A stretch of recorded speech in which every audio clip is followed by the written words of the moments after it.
Kalau rizki sudah dijamin, berarti ada yang menjamin atau tidak? Ada. Maka jangan khawatirkan sesuatu yang sudah dijamin. Nah, ini konsepnya nih. Jangan mengkhawatirkan sesuatu yang sudah dijamin. Rizki itu sudah dijamin. Yang belum dijamin apa, Hilman? Yang belum dijamin adalah rizki kita itu berkah atau tidak. Itu yang belum dijamin. Bukan semata-mata untuk rizki, bukan. Bukan semata-mata untuk dapat rezeki, bukan. Kalau bekerja untuk rezeki, kalau kita nggak dapat, kita nyalain pekerjaannya nanti. Kalau kita dapat, kita menuhankan pekerjaan. Ini bahayanya. Jadi kalau kita mikirnya bekerja itu menentukan rezeki kita, khawatirnya nanti kita menuhankan pekerjaan kita. Sampai keluar kalimat, Ustadz, kalau saya nggak kerja, nanti makan apa? Ya nggak?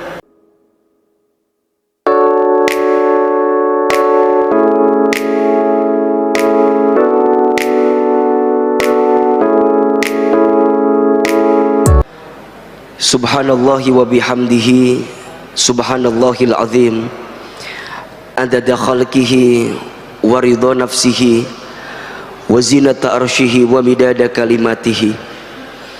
Ashhadu an la ilaha illallah wahdahu la syarikalah wa ashhadu anna muhammadan abduhu wa rasuluh. Allahumma salli wa sallim ala rasulillahil karim Sayyidina wa syafi'ina wa maulana Muhammadin sallallahu alaihi wasallam wa ala alihi wa ashabihi wa man tabi'ahum bi ihsanin ila yaumiddin. Rabbi a'udzubika min hamadzatis syayatin wa a'udzubika rabbi ayyahdurun. Subhanaka la ilma lana illa ma 'allamtana innaka antal alimul hakim. La haula wala quwwata illa billahil aliyyil azim. Shadaqallahul azim wa sadaqa rasuluhul karim, amma ba'du. Yang sama kita hormati dan kita muliakan para alimil ulama, para kiai, para ustadz, para guru yang ada di Masjid An-Nabawi. Mudah-mudahan semua senantiasa dalam rahmat dan berkah Allah Subhanahu wa ta'ala. Yang sama kita muliakan seluruh pengurus DKM Masjid An-Nabawi.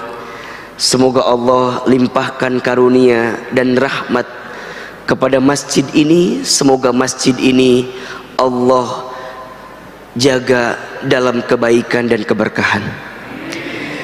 Hadirin jamaah, ayah, bunda, bapak, ibu, teman-teman sekalian yang dirahmati Allah. Pertama dan yang paling utama, kita bersyukur kepada Allah Subhanahu wa ta'ala yang pada kesempatan subuh Ahad ini kita semua diberikan kelembutan hati oleh Allah, keringanan langkah, dan kesempatan untuk bertemu, menunaikan sholat subuh berjamaah di masjid, kemudian melanjutkan dengan kajian subuh. Mudah-mudahan kita semua mendapatkan rahmat dan kasih sayang Allah Subhanahu wa ta'ala. Ada pesan yang begitu indah yang disampaikan oleh Nabi sallallahu alaihi wasallam berdasarkan hadis riwayat At-Tirmidzi untuk ayah, bunda, bapak, ibu yang menunaikan sholat subuh berjamaah di masjid kemudian melanjutkan dengan taklim hingga datangnya waktu fajar. Apa kata Nabi? Barang siapa yang menunaikan sholat subuh di masjid kemudian dia duduk di masjid dalam rangka zikrullah, mendekat kepada Allah, menguatkan ketaatannya kepada Allah. Dia sholat di masjid kemudian dia duduk di situ sampai kapan? Sampai datangnya waktu syuruk, sampai terbit matahari. Setelah itu kemudian dia sholat 2 rakaat, maka di saat itu dia mendapatkan pahala seperti pahala haji dan umroh, taman, sempurna, Masya Allah. Maka di awal pertemuan ini saya menguatkan kebersamaan kita, menguatkan pertemuan kita. Mudah-mudahan niatkan dalam hati kita, kita sholat subuh sebagai bentuk kewajiban kita, kemudian kita taklim juga bagian dari faridah bagi kita, kewajiban bagi kita. Mudah-mudahan nanti selepas dari sini kita tunaikan 2 rakaat sholat. Setelah itu semoga kita mendapatkan pahala haji dan umroh sempurna. Amin amin ya rabbal alamin. Bapak Ibu yang dirahmati Allah, senang hari ini saya diberikan kesempatan untuk bisa bersilaturahim kembali di Masjid An-Nabawi. Ini pertemuan yang kedua bagi saya. Pertemuan yang pertama waktu itu mengisi kajian mabit di akhir tahun 2021. Kemudian ini pertemuan saya yang kedua di Masjid An-Nabawi. Mudah-mudahan hadirin yang dirahmati Allah bisa menerima pertemuan ini sehingga kita bisa mendapatkan manfaat terbaik dari apa yang kita hadirkan saat ini. Mungkin ada di antara Bapak Ibu yang pernah melihat wajah saya. Ada yang pernah melihat di TikTok biasanya, atau di Instagram mungkin, atau mungkin di televisi.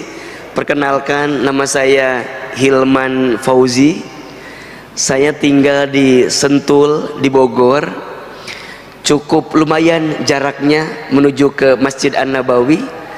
Tapi saya percaya semakin jauhnya jarak tempuh dakwah kita, maka semakin besar juga pahalanya. Betul apa betul? Semakin besarnya pengorbanan kita, maka semakin besar juga pahalanya. Betul? Karena apa kata Nabi? Inna idhomal jazai ma'a idhomil balai. Sesungguhnya besarnya pahala itu tergantung beratnya ujian. Sesungguhnya besarnya pahala itu tergantung besarnya pengorbanan. Mudah-mudahan pengorbanan ayah bunda, bapak ibu kumpul di tempat ini, kemudian kami juga dari Bogor datang ke sini, mudah-mudahan mendapatkan pahala terbaik dari Allah Subhanahu wa taala. Amin amin ya rabbal alamin. Baik, sebelumnya saya mohon izin kalau kajian kita mungkin tidak terlalu serius-serius banget, Pak. Saya kalau kajian agak lebih santai biasanya. Jadi mohon izin kalau nanti agak lebih santai, agak lebih ringan. Mudah-mudahan kita bisa mengambil kebaikan dari apa yang kita hadirkan pagi ini insyaallah. Baik. Kalau yang mau lebih kenal silakan follow aja Instagram saya. Hilman Fauzi. Kalau mau lebih tahu profilnya silakan aja lihat di Google, profil Ustadz Hilman Fauzi. Mudah-mudahan membantulah untuk kita bisa lebih kenal, lebih mendalam insyaallah. Baik, hari ini kita akan bicara tentang apa? Ada yang tahu? Tentang apa? Tentang rezeki. Tentang apa? Rezeki. Oke. Judul besarnya agar tenang dalam urusan rezeki. Sebelum saya lanjutkan, kira-kira di antara Bapak Ibu yang hadir pagi ini ada yang sedang gelisah dengan urusan rezeki atau tidak? Ada? Coba jawab yang kencang. Ada yang sedang gelisah dengan urusan rezeki? Ada? Kalau ada, saya lanjutkan kajiannya. Kalau tidak ada, cukup sekian dan terima kasih. Karena untuk apa dibahas? Karena aman semua kalau begitu. Ahilman, kenapa tema ini diambil?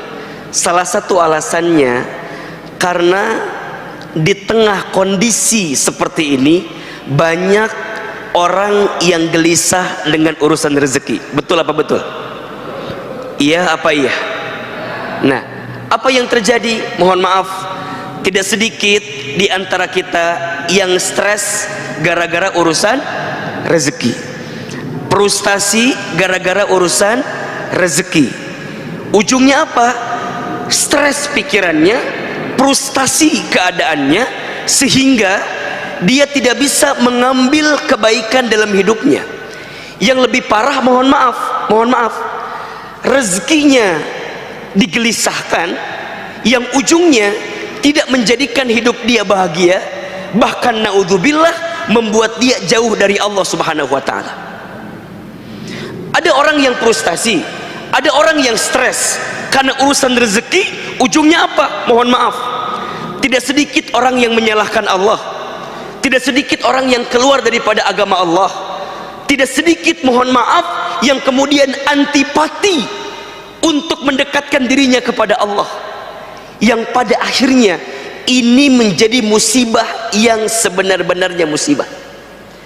Jadi kalau ada di antara ayah bunda, bapak ibu yang bertanya, Ustadz Hilman, apa musibah yang sebenar-benarnya musibah?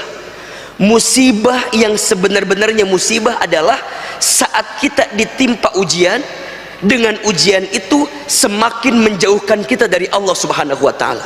Itulah musibah yang sebenarnya. Makanya kalau ada di antara kita, mohon maaf ya, diberikan ujian, diberikan masalah, tapi dengan ujian itu, dengan masalah itu malah semakin membuat kita jauh dari Allah, maka sungguh itulah musibah yang paling besar dalam kehidupan kita. Karena seharusnya, ini rumusnya, seharusnya kalau ada seseorang yang diberikan ujian, diberikan masalah, dengan ujian dan masalah itu semakin membuat dia dekat dengan Allah, maka disitulah anugerah yang sebenarnya. Termasuk dengan urusan rezeki. Kalau ada yang diuji pada bab urusan rezeki, ketika ujian itu datang malah menjadikan kita jauh dari Allah, lalai kepada Allah, lupa kepada Allah, maka sungguh itulah masalah yang paling besar dalam kehidupan kita. Maka insya Allah di pagi hari ini kita coba akan bahas secara lebih sederhana apa yang harus kita pahami tentang rezeki, sehingga kita bisa lebih tenang dalam urusan rezeki. Sampai di sini jelas atau tidak? Jelas? Baik. Tolong catat. Ada 4 konsep atau ada 4 prinsip tentang rezeki berdasarkan Al-Quran dan hadis yang harus kita pahami sehingga mengantarkan ketenangan dalam hati kita. Ada berapa?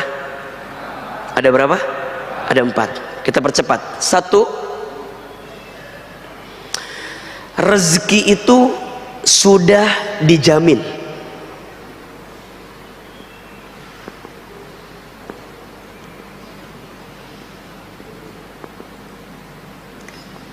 Oke, yang pertama apa? Ulangi, yang pertama apa? Rezeki sudah dijamin. Keterangannya ada di Quran surat Hud surat ke-11 ayat 6. Silakan dibuka. Surat apa?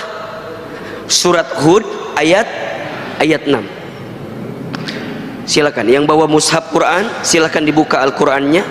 Yang ada aplikasi di handphonenya, yang ada Qur'annya, silakan dibuka. Surat apa tadi? Hud ayat berapa? Ayat 6. Rezeki sudah dijamin. A'udzubillahi minasyaitonirrajim. Bismillahirrahmanirrahim. Perhatikan dengan iman. Wa ma min dabbatin fil ardi illa 'alallahi rizquha wa ya'lamu mustaqarraha wa mustaudaha kullun fi kitabim mubin. Ada ayatnya atau tidak? Ada ayatnya? Ada. Ayo kita bedah sedikit demi sedikit. Di ayat itu Allah Subhanahu wa taala berfirman, "Wa ma min dabbatin fil ardi," dan tidak ada makhluk yang bernyawa, yang bergerak, yang hidup fil ardi, di muka bumi. Oke, ya, illa, kecuali alallahi rizquha, dijamin oleh Allah rizkinya. Jelas ayatnya? Ada ayatnya? Tidak ada satu makhluk pun, bahkan jika kita menggunakan terjemahan yang lebih rinci, dabbah itu dipahami dengan makhluk yang melata, dengan makhluk yang melata. Jadi Allah ingin gambarkan kepada kita, hei manusia, makhluk yang melata saja, kira-kira begitu, makhluk yang melata saja, yang mungkin terbatas pergerakannya, yang mungkin terbatas kemampuannya, yang mungkin terbatas segala organ tubuh dalam dirinya, apa kata Allah? Fil ardi, selama dia hidup di muka bumi, illa alallahi rizquha, dijamin oleh Allah rizkinya. Makhluk yang melata aja rizkinya ada, apalagi manusia. Ayo kita jelaskan, makhluk yang melata itu contohnya apa kira-kira? Apa? Buaya? Meni langsung buaya aja. Coba tuh yang agak-agak ringan dulu, jangan langsung buaya. Apalagi contohnya kira-kira? Apa? Cicak. Setuju ya? Oke, Ahilman mau tanya, cicak ada rizkinya atau tidak? Cicak ada rizkinya? Oke, rizki cicak itu apa? Nyamuk. Kata siapa? Kata lagu kan ya? Oke, cicak di mana kerjanya? Cicak di mana kerjanya? Di dinding. Apa pekerjaan cicak? Oke, cicak di dinding, diam merayap, datang seekor nyamuk, terus hap, lalu ditangkap. Oke, berdasarkan lagu itu, cicak di mana kerjanya? Di mana? Adakah yang menyebutkan cicak kerja di Menteng? Ada? Atau di Sudirman? Ada atau tidak? Tidak. Cicak di mana kerjanya? Di dinding. Apa job desk-nya? Bukan merayap, diam-diam merayap. Di sini ada yang diam-diam merayap? Yang mana orangnya diam-diam merayap ini? Oke, sekarang saya mau tanya, tolong jawab ya. Rezeki cicak itu yang nyamperin nyamuk ke cicak atau cicak ke nyamuk? Ayo jawab, yang nyamperin nyamuk ke cicak atau cicak ke nyamuk? Oke, yang jawab nyamuk ke cicak angkat tangan. Oke, turun. Yang jawab cicak ke nyamuk angkat tangan. Ini yang tidak angkat tangan masalahnya apa? Hai Besti, ada apa gerangan kawan, masalahnya apa ini? Ini yang nggak ngacung masalahnya apa? Oh Ustadz, saya milih yang ketiga. Apa? Dua-duanya saling bergerak, nyamuk nyamperin cicak, cicak nyamperin nyamuk. Betul apa enggak? Jadi pilih 1, 2 atau 3. Berapa Pak? Enggak 4 aja sekalian? Betul Ustadz, bukan hanya nyamuk yang nyamperin cicak, tapi juga cicak nyamperin nyamuk. Mana Ustadz? Itu hap. Hap bergerak apa enggak? Untuk hap itu bergerak atau tidak? Sekarang saya tanya lagi, pertanyaannya sekarang, Bapak Ibu tahu tidak berapa kali hap yang dibutuhkan oleh cicak untuk mendapatkan satu nyamuk? Ayo. Berapa kali hap yang dibutuhkan oleh cicak untuk mendapatkan satu nyamuk? Berapa? Ibu berapa? 3. Ibu yakin? Apakah ibu bagian daripada keluarga cicak? Begitu yakin menjawabnya 3, Ustadz. Baik, catat ya. Saya pernah baca penelitian, Pak. Ternyata cicak itu kurang lebih setidaknya membutuhkan 92 kali hap untuk dapetin satu nyamuk. Kalau nggak percaya, nanti malam bergadang ya, lihat bagaimana cicak, bener nggak 92 kali. Sekarang saya nanya yang kedua pertanyaannya, tadi cicak berapa kali butuh hapnya? Berapa kali? Simpenlah, banyak, betul?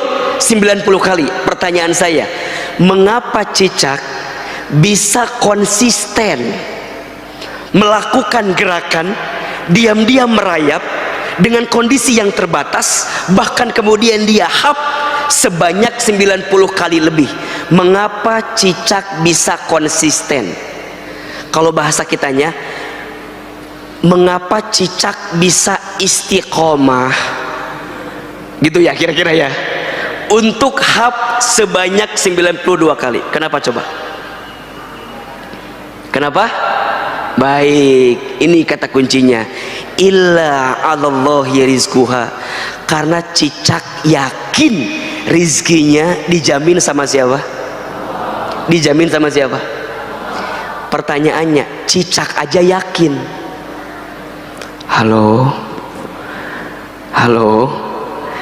kalau saya bilang halo, jawab hai ya. Halo, hai. Cicak tadi berapa kali hapnya? 92. Kenapa bisa konsisten begitu? Karena cicak apa? Yakin rizkinya siapa yang menjamin? Cicak aja yakin bisa konsisten dengan rizkinya. Mengapa kita manusia tidak yakin kalau Allah menjamin rizki kita?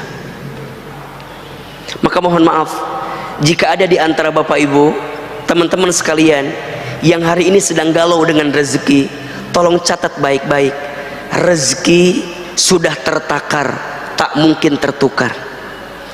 Rezeki sudah tercatat, tak mungkin tersesat. Rezeki sudah dijamin, tak mungkin diambil orang lain. Catat status hari Senin itu.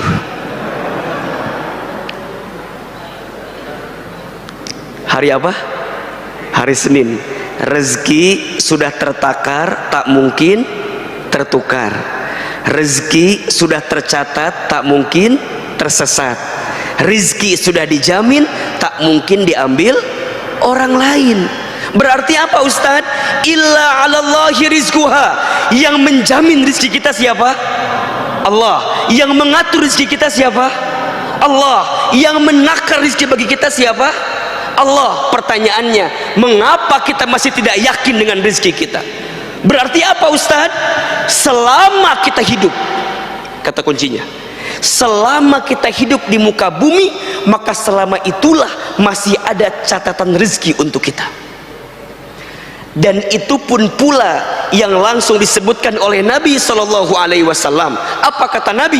Ya ayuhan nas, wahai manusia, inna ahadakum lan yamuta hatta yastakmila rizquhu.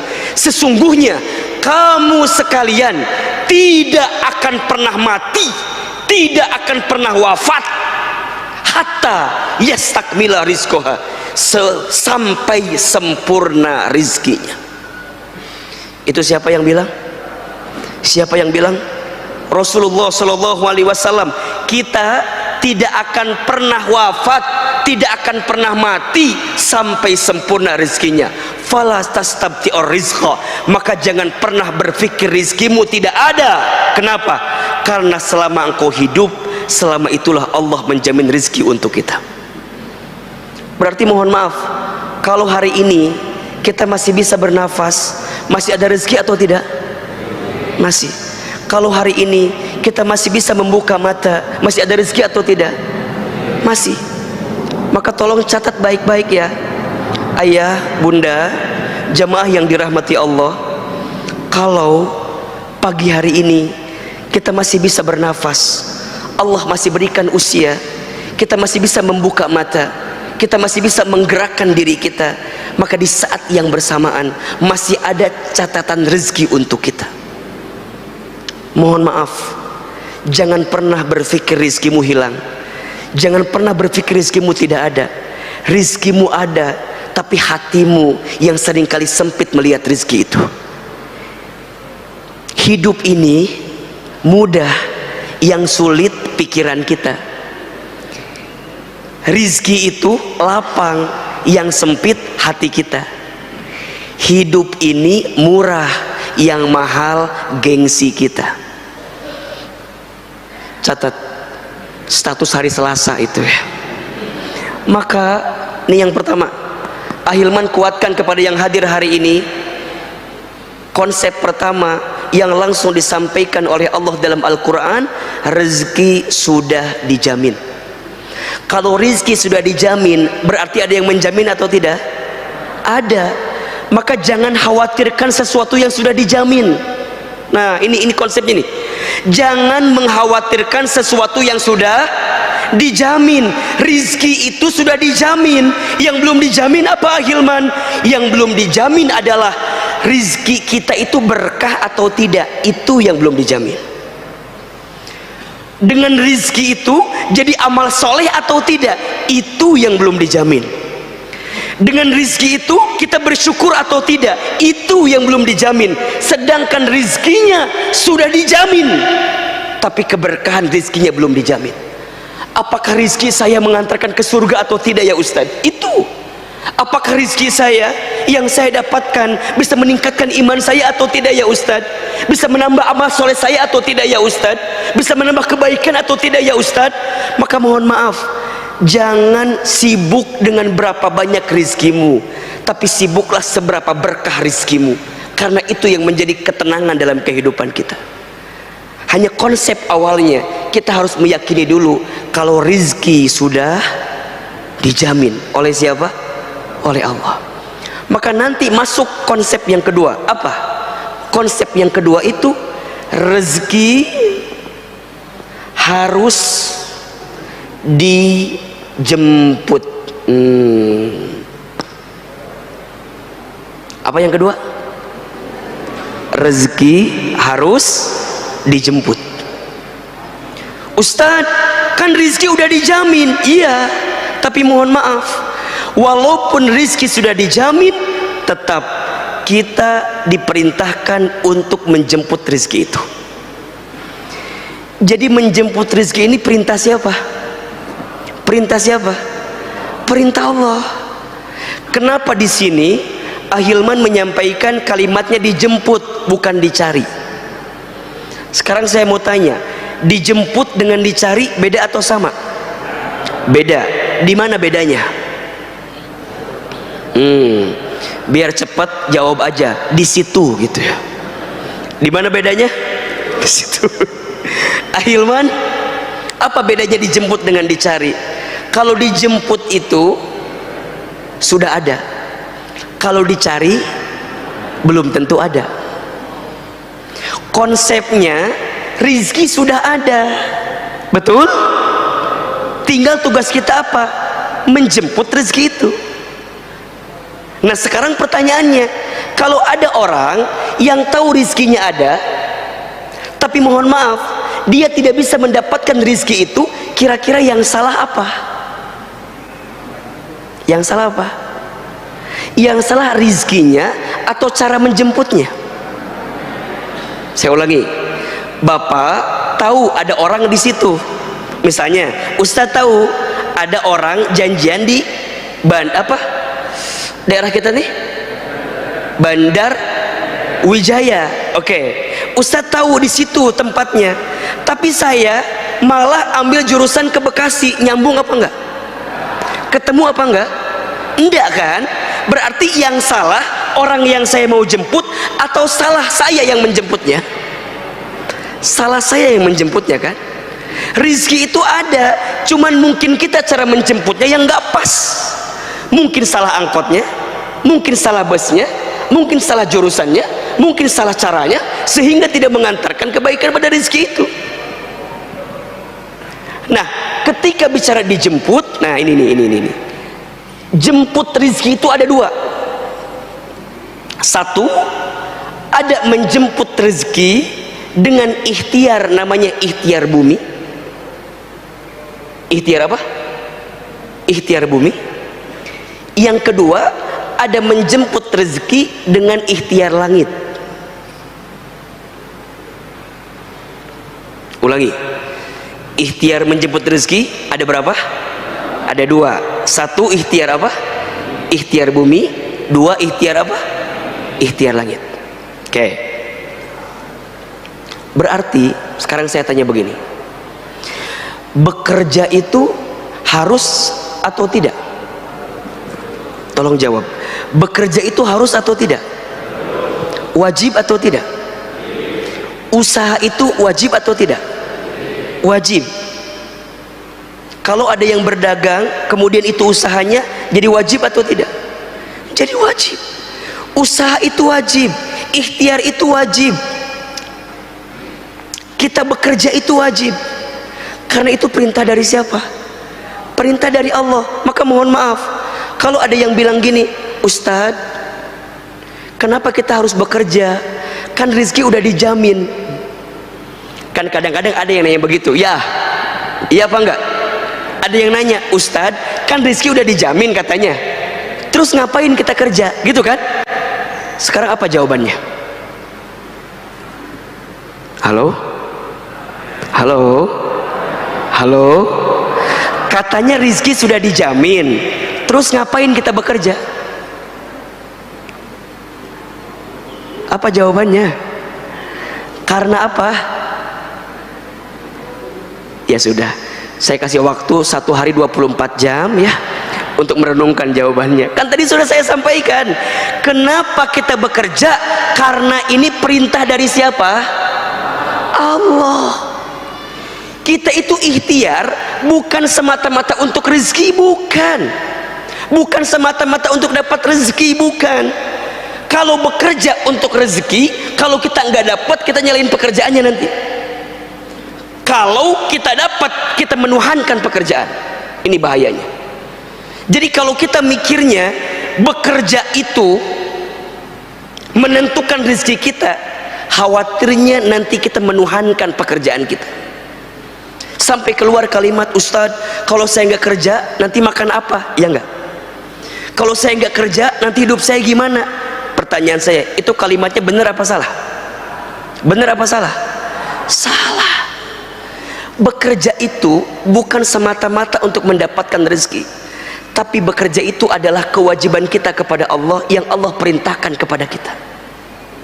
Makanya mohon maaf Bapak Ibu, di dalam Islam bekerja itu adalah aktivitas yang sangat mulia.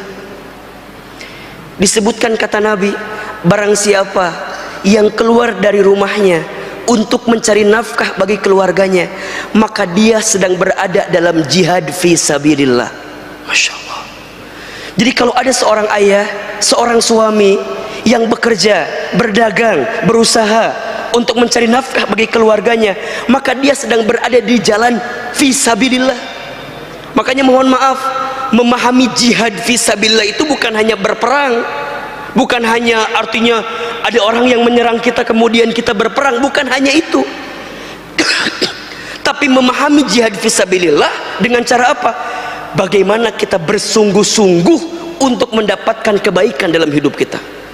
Seorang murid yang belajar dengan sungguh-sungguh untuk menghilangkan kebodohan, dia sedang apa? Jihad fisabilillah.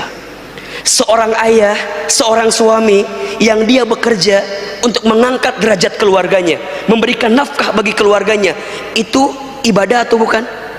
Ibadah. Itu jihad atau bukan? Itu jihad. Ada orang tua yang banting tulang mengurus anaknya, kemudian dia lelah, dia capek, dia peras keringat, banting tulang, kaki di kepala, kepala di kaki, untuk memberikan yang terbaik bagi anaknya. Itu jihad atau bukan? Itu jihad. Maka ikhtiar itu adalah kewajiban kita kepada Allah, sedangkan rizkinya tetap Allah yang mengatur untuk kita. Maka ikhtiar itu kewajiban. Di mana keterangannya Ustaz? Dibuka Quran surat Al-Mulk ayat 15. Surat apa? Surat apa? Al-Mulk ayat 15. Coba dibuka. Apa kata Allah di dalam ayat itu? A'udzubillahi minasyaitonirrajim. Bismillahirrahmanirrahim. Huwallazi ja'ala lakumul arda dalulan famshu fi manakibiha wa kulu min rizqih wa ilaihin nusur. Perhatikan kalimatnya.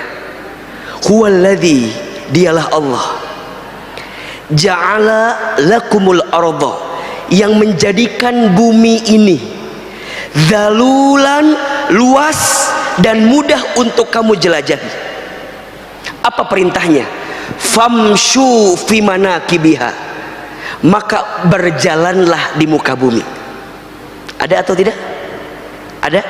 Kalau bahasa lainnya, maka ikhtiarlah, maka berusahalah, maka bekerjalah. Kemudian apa? Wakulu min rizki, dan makanlah sebagian yang Allah rizkikan kepada kamu sekalian. Perhatikan ayat ini. Berarti bekerja itu kewajiban atau bukan? Berusaha itu kewajiban atau bukan? Berikhtiar itu kewajiban atau bukan? Kewajiban. Maka mohon maaf, Islam bukan agama yang mengajarkan bermalas-malasan.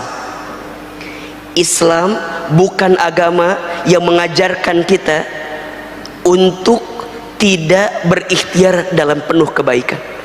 Justru Islam adalah agama yang sangat mengajurkan umatnya untuk apa? Untuk bekerja dengan baik, untuk bekerja dengan profesional, untuk bekerja dengan disiplin, untuk bekerja dengan baik. Kenapa?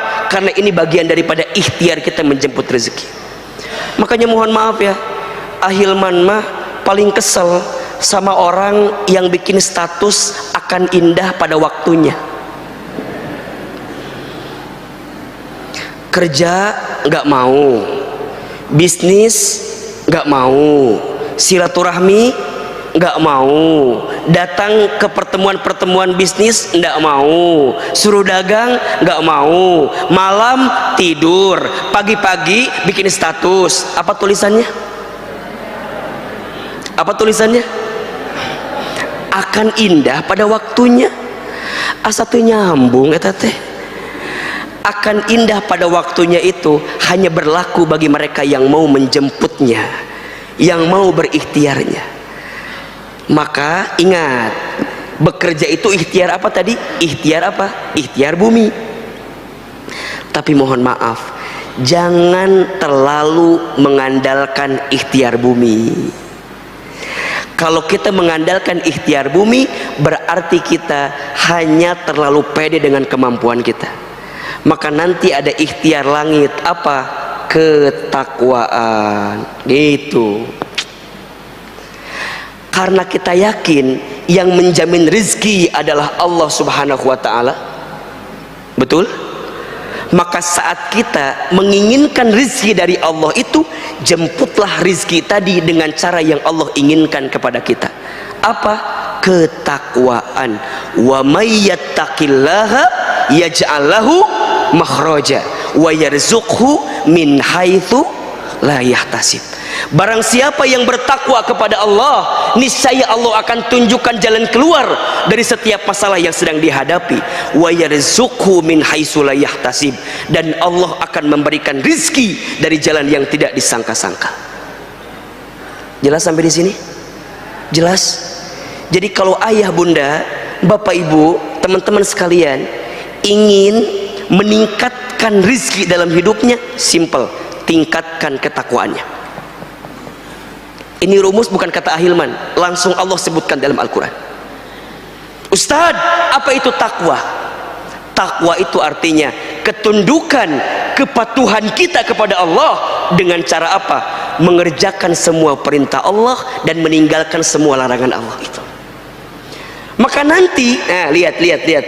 Maka nanti seseorang yang berikhtiar menjemput rezeki, jika ketakwaan yang menjadi landasannya, indikator rezekinya bukan banyak atau sedikit, bukan untung atau rugi. Kalau dia kerja, lihat gaji, bukan banyak atau besar kecil, bukan. Kalau dia dagang, mikirnya bukan hanya untung rugi, bukan. Kalau dia berikhtiar, bukan jauh atau dekat, bukan. Tapi karena urusannya ketakwaan, maka dia akan berpikir begini, ini halal atau haram? Jelas? Ini mengantarkan saya ke surga atau ke neraka? Kalau saya bisnis saya ini membawa manfaat atau madarat, itu yang jadi pertimbangan dalam dirinya. Jadi pertimbangannya bukan untung rugi, pertimbangannya bukan hanya profit atau loss, pertimbangannya bukan hanya banyak atau sedikit, tapi pertimbangannya adalah berkah atau tidak.